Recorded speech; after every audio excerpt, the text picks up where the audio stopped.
अच्छा, stock market को लेकर ना इंटरनेट पे आए दिन बड़े बड़े दावे देखने को मिलते हैं। आज हम ऐसे ही एक ऑनलाइन दावे पर नजर डालने वाले हैं जिसने हमारा ध्यान खींचा। तो सवाल सीधा सा है, क्या बैंक निफ्टी सच में 64,180 तक पहुंच सकता है? मतलब ये बहुत बड़ा दावा है और आज हम यही देखेंगे कि आखिर ये कहाँ किस आधार पर जा रहा है। तो चलिए इन दावे की गहराई में उतरते हैं और पता लगाते हैं कि ये भविष्यवाणी आखिर आई कहां से और इसके पीछे का तर्क क्या है। तो ये रही वो social media post Sumatinath investments की तरफ से जिसने ये पूरी बहस छेड़ी है। इसमें बैंक निफ्टी इंडेक्स को लेकर एक बहुत बड़ी भविष्यवाणी की गई है। इस पूरी कहानी का जो सार है ना, वो इस एक लाइन में है। बैंक निफ्टी कुछ हफ्तों के भीतर 64,180 तक जा सकता है।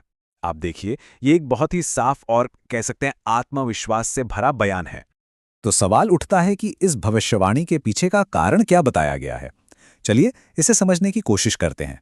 अच्छा, पोस्ट में एक टर्म का जिक्र है, हार्मोनिक पीआरजेड पैटर्न। अब सवाल ये है कि ये होता क्या है। देखिए, हार्मोनिक पीआरजेड पैटर्न जो है वो टेक्निकल एनालिसिस का एक थोड़ा एडवांस तरीका है।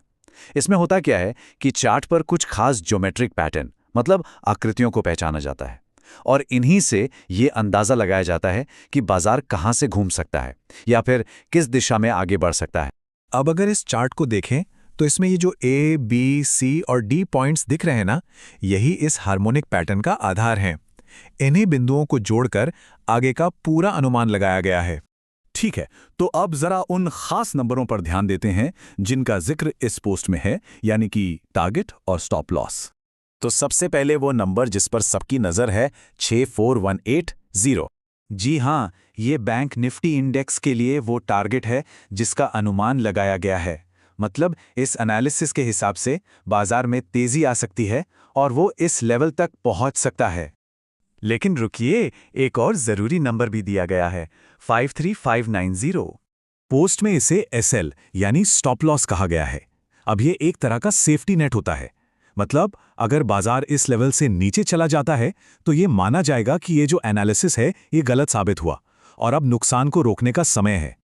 ठीक है, अब इस पोस्ट के एक बहुत ही जरूरी हिस्से पर चलते हैं जो अक्सर लोग नजरअंदाज कर देते हैं, और वो है इसका डिस्क्लेमर।